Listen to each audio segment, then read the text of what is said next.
nobody knows how to open my door because most people assume my car is a car. They have van doors, so no one knows that like there's sliding doors. And then the people that figure out their sliding doors, they assume they're automatic because all sliding doors are automatic these days. But my car is an '06, not automatic doors. So then I have to wave them down and like charade them into opening the door. And then once they're in the car and they want to get out of the car, they don't know how to open the door again. They can't find the handle, and no one can find my seatbelt. And I don't know why people don't understand cars. Like, is my car really like that shitty? I feel like I have a great car. I love my car.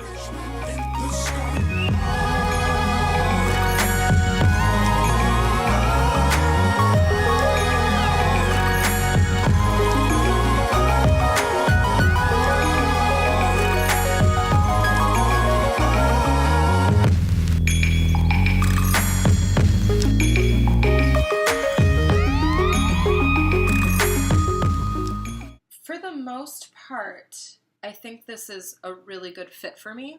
If you haven't figured it out by now, I'm a talker. I've been in the service industry for basically my entire working career. Hospitality and taking care of people is not difficult to me.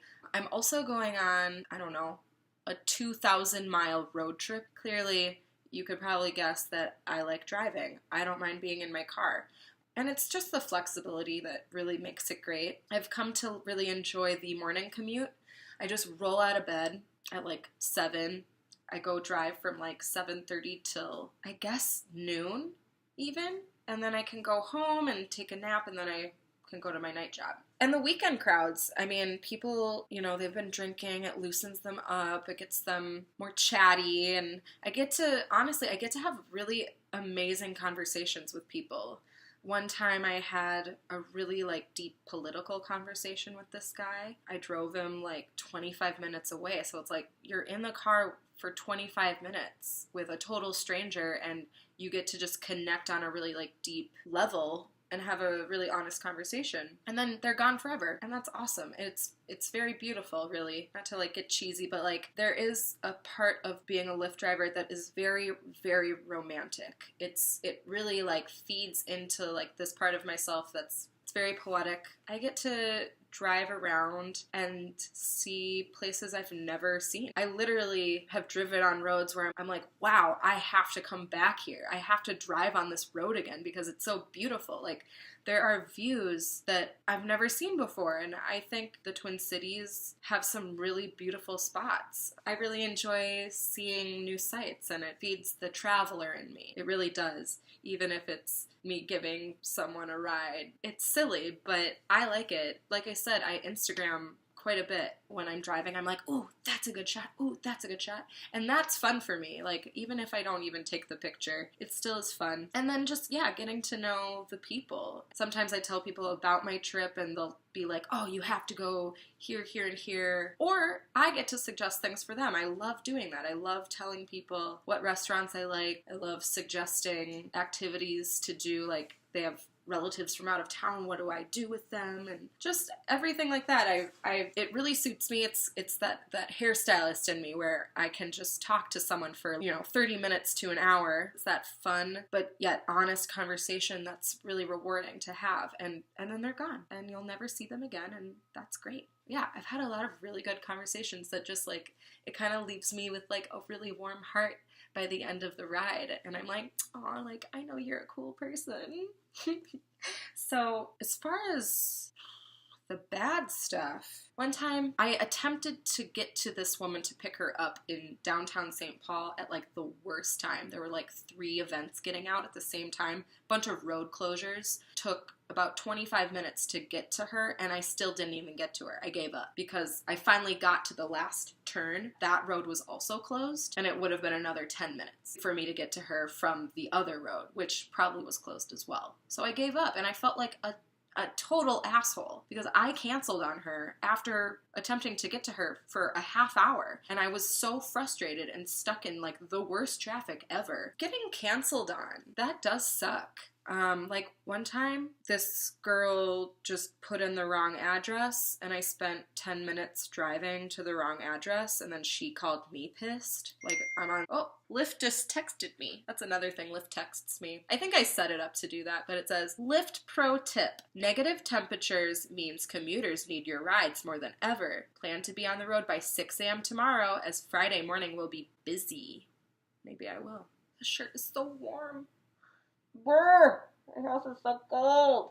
It was a Friday night. I think it was at 8:30. I picked up a guy from a bar around the uptown neighborhood. He was very friendly. I pick him up and he says, okay, the app will let me put in 2 locations, but it won't let me put in 3 locations. I was wondering if you would just take us back to the second location after the third location. And I was like instantly a little sketched out. He was very clear and to the point, and it made sense. Like, okay, you guys are running an errand.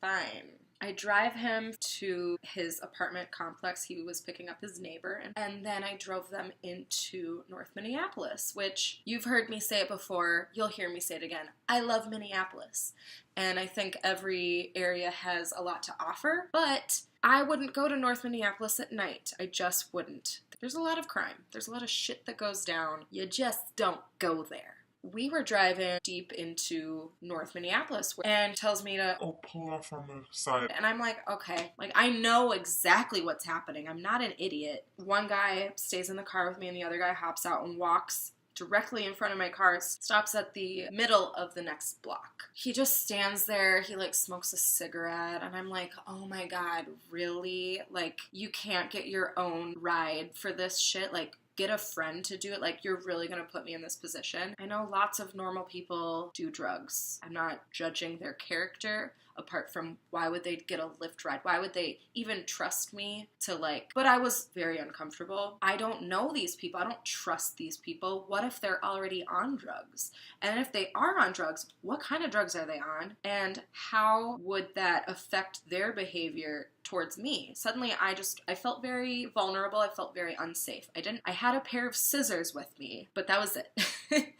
And, you know, I watched the drug deal go down. The guy that was selling said drugs, he just looked like he smelled bad. He didn't look like someone I would be friends with. I've been friends with drug dealers before. I know a lot of very nice, lovely drug dealers, and I just wouldn't have been friends with this guy. He looked shady as fuck. But they do the drug deal. It's quick. The guy walks back, gets back in my car, and as he's opening my door to get back inside, a big SUV cop pulls up and shines his huge headlight into the car. And suddenly I'm like, well, that's why it's smart to do a Lyft ride to a drug deal, because they just think I'm picking someone up, which I technically was. So the cop shines his light, sees me, sees the Lyft sign, drives away. And we're like dead silent in the car. It's just like, you could truly feel the tension. The fact that I was scared made me more scared, because I'm like, what if they're uncomfortable that I'm uncomfortable, maybe they know I'm uncomfortable. And I like tried to make conversation, but then I was like mad at myself, like, why can't I just tell them to go fuck off and get out of my car? Like,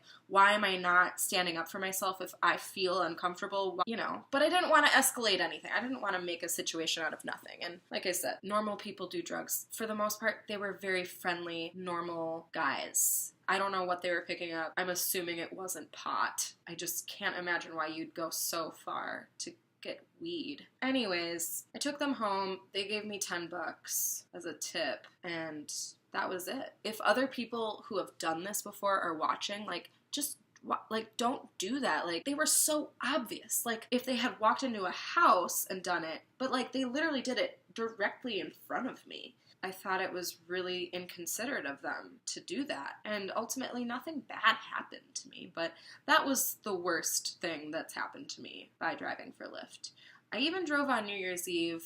I had a girl, like, fall asleep in my back seat, but she woke back up. Like, I've been there. No big deal. And that's kind of the attitude that I've tried to have, and that I think other Lyft drivers should have, is, like, you sort of have to roll with the punches sometimes. Ultimately, for every one negative experience you're going to have 20 positive experiences and 5 completely neutral experiences. I know this was a really long video. I hope that it was beneficial to you guys. As far as like the drug deal goes, if you had been in my situation, how would you have reacted? Would you have been cool with it? Would you have kicked them out? Would you report it? Would you not report it? Let me know what your thoughts are on that situation. Thanks for watching, and I'll see you guys very soon. Bye.